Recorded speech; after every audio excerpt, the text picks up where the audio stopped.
High বন্ধুরা, এখন বাজে হচ্ছে দুপুর 2টো বেজে গেছে। আর আমাদের একজন মাছ যে দিয়ে যায়, সে আস্তে আস্তে পুরো দুপুর 2টো কারণ 2:30টাও বাজিয়ে দিয়ে, তার জন্য আজকে ঝোল বানিয়ে রেখে দিয়েছি।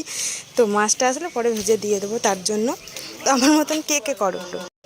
তো দেখো মাছটা ধুয়ে মানে কেটে দিয়ে গেছে, আমি শুধু ধুয়ে লবণ হলুদ মাখিয়ে নিয়ে ভেজে নেবো। ওই যে ঝোল রাখা রয়েছে। আর আজকে করেছি কলমির শাক ভাজা। সকালে শাক নিয়ে এসেছিলো একজন, তার কাছ থেকে নিয়েছি, সব বাড়ির থেকেই নেওয়া।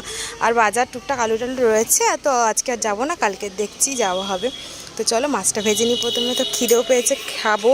কিছু খাইনি, সকালে চাটা খেয়ে বাবুকে স্কুলে দিতে গেছিলাম। এটা হচ্ছে সাইটিং মাছ, সাইটিং মাছ নিয়েছি। তো সাইটিং মাছটা এমনি খুব মাংসের মতনই খেতে লাগে।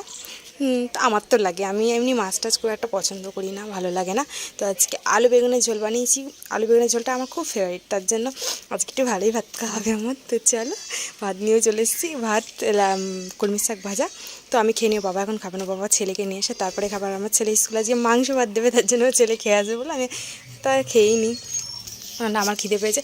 আর তোমার দাদাভাই সকালবেলায় খেয়েছিল, তার জন্য এখন খাবে না, ও বাবাকে নিয়ে এসে খাবে। তো চলো আজকে আমাদের ভিডিওটা এখানে রাখলাম, টাটা বাই বাই।